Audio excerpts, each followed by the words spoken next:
Greetings. Welcome to episode 14 of the Mindful Internetpreneur, where we tackle the modern entrepreneur's dilemma, drowning in data, stats, and endless avalanche of emails. In a world driven by information, alerts, metrics, notifications, newsletters, the challenge isn't just staying informed, but staying well. We've all been there, drowning in data, stats, and emails. And are you overwhelmed by the sheer volume of incoming data? Maybe your inbox is flooded, your dashboard never seems to rest, and you constantly feel you must keep up or fall behind.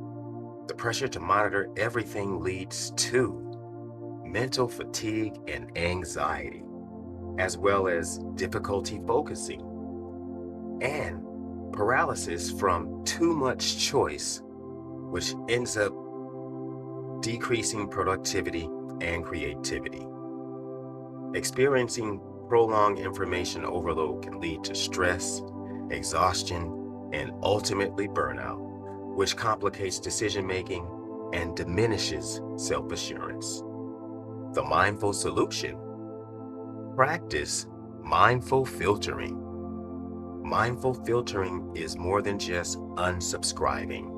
It's about cultivating awareness and intention in every step, choosing what to ignore and what truly deserves your attention. And you can do so with these 5 steps. The first one is to pause and center.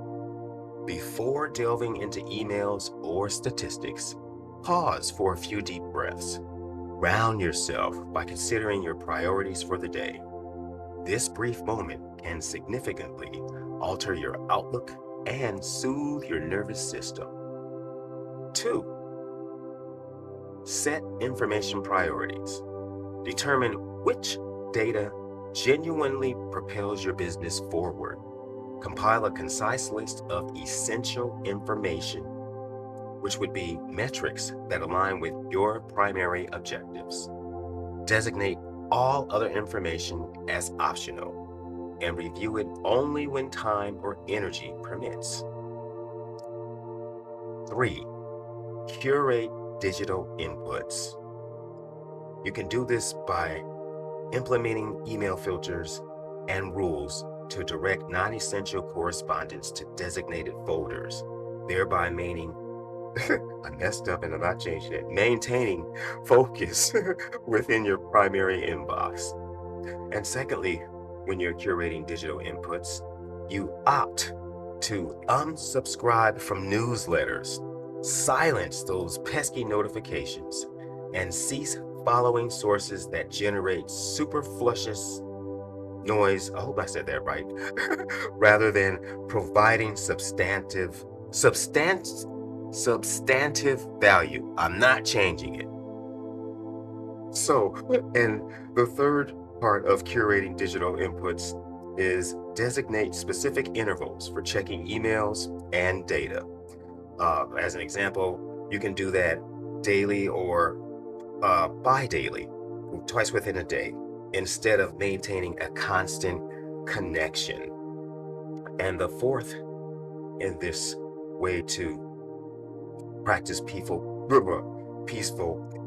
mindful filtering. I'm not changing it. There's going to be a bunch of stumbling in here. I'm a human. Is to review with intention. When reviewing stats or emails, ask these 3 things. The first one is, does this support a current project or decision? The second, can I delegate or defer this information? And third, is it actionable or is it just clutter? Mindful reviewing means giving yourself permission to ignore or delete anything non-essential.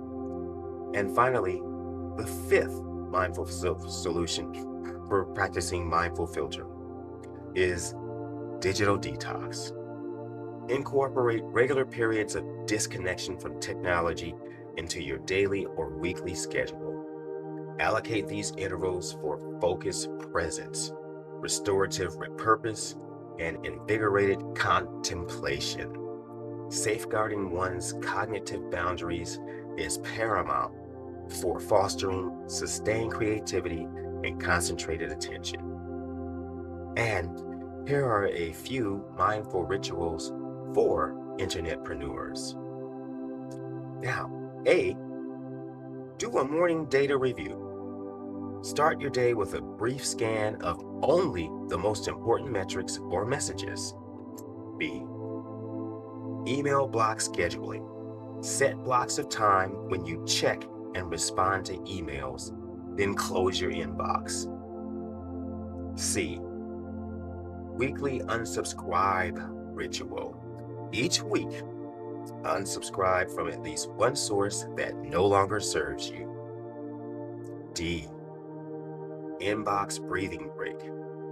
Whenever reading emails feels stressful to you, pause for 3 conscious breaths before replying. And finally, E, I hope. Yes, I'm not changing it. Mindful digital space. Curate your feeds. Keep only what energizes and informs you. So, in closing, true productivity and insight come not from consuming everything, but from filtering mindfully. By choosing what to ignore and what to engage with intention, you create space for clarity, creativity, and well-being. The antidote to overload is not doing more, but doing less with greater purpose. And if you found the information valuable and all of my mistakes funny, please subscribe, like, and share to the Mindful Internetpreneur. And remember, stay mindful.